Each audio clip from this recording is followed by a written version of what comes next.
संविधान की बात करने वाले भी आर्टिकल 47 लागू करने की मांग नहीं करते। आर्टिकल 47 कहता है ये सरकार की ड्यूटी है वो भारत को नशा मुक्त बनाए, शराब मुक्त बनाए। ऐसा कोई कॉलेज नहीं है, ऐसा कोई यूनिवर्सिटी नहीं है जहां नशा नहीं बिक रहा है, ऐसा कोई थाना नहीं है जहां नशा नहीं बिक रहा है। सच्चाई तो यह है कि थानों पे, तहसील में अधिकारियों को नशा तस्करों से पैसा आ रहा है। कड़वी सच्चाई यह है ऐसा कोई थाना नहीं है जहां गांजा नहीं बिकता, चिट्टा नहीं बिकता, स्मैक नहीं बिकता, चरस नहीं बिकती। ऐसा कोई थाना नहीं है जहां पे एमडी नहीं बिकता, सुल्फा नहीं बिकता, हसीस नहीं बिकता, अफीम नहीं बिकती। ऐसा कोई थाना नहीं है जहां हीरोइन नहीं बिकती, कोकीन नहीं बिकती, एक्सटेसी नहीं बिकती, एलएसडी नहीं बिकती, ब्राउन शुगर नहीं बिकती। अभी पंजाब में एक डीआईजी पकड़ा गया है, बाप रे बाप, अरबपति हो गया इस नशे के कारोबार के कारण। चूंकि नशे के कारोबारियों को मदद कर रहा था, अरबपति हो गया।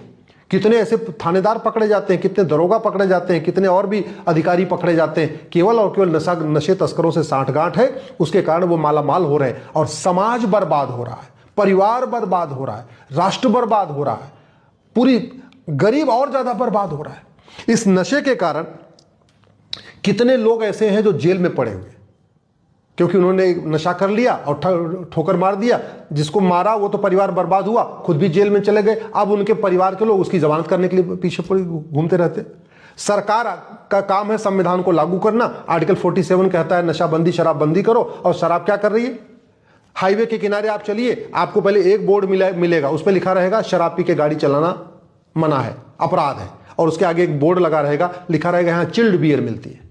आप चलिए थोड़ा और आगे चलिए, आपको एक बोर्ड लगा रहेगा नशा करके गाड़ी चलाना अपराध है, और फिर आगे उसके बोर्ड लगा रहेगा यहाँ देसी शराब मिलती है। आप और आगे चलिए, एक बोर्ड लगा रहेगा शराब पी के गाड़ी चलाना अपराध है, और फिर आगे लिखा रहेगा यहाँ चिल्ड बियर मिलती है, अंग्रेजी शराब मिलती है, और देसी शराब भी मिलती है। सड़क के किनारे, हाईवे के किनारे हुक्का बार कौन खुलवा रहा है? शराब सरकार खुलवा रही है। हुक्का बार का लाइसेंस सरकार देती है, बियर बार का लाइसेंस सरकार देती है, डांस बार का लाइसेंस सरकार देती है, चिट्टा बार का लाइसेंस सरकार दे रही है, अफीम की खेती सरकार करवा रही है, गांजे की खेती सरकार करवा रही है। सच्चाई तो यह है चरस, अफीम, कोकीन सब कुछ बाहर से ही नहीं आता, बहुत कुछ भारत के अंदर भी पैदा होता है। कौन जिम्मेदार है इसके लिए? सरकार। क्यों? क्योंकि सरकार ने कभी सोचा ही नहीं कि नशा मुक्त भारत कैसे होगा। आज तक न कभी संसद में नशा मुक्त भारत के ऊपर चर्चा हुई, न भारत की किसी एक भी विधानसभा में नशा मुक्त भारत के ऊपर चर्चा हुई। नशाबंदी करना, शराबबंदी करना ये कोई लाइलाज काम नहीं है।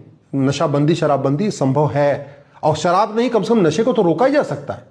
ये जो जितने गांजा, चरस, अफीम, कोकीन सब कुछ बिक रहा है, इसलिए बिक रहा है हमारा कानून घटिया, हमारी न्यायिक व्यवस्था सड़ी है। और कानून कितना घटिया है कि अगर किसी और व्यक्ति ने 19 लोगों को गोली मार दिया होता तो उसको हो सकता है फांसी हो जाती।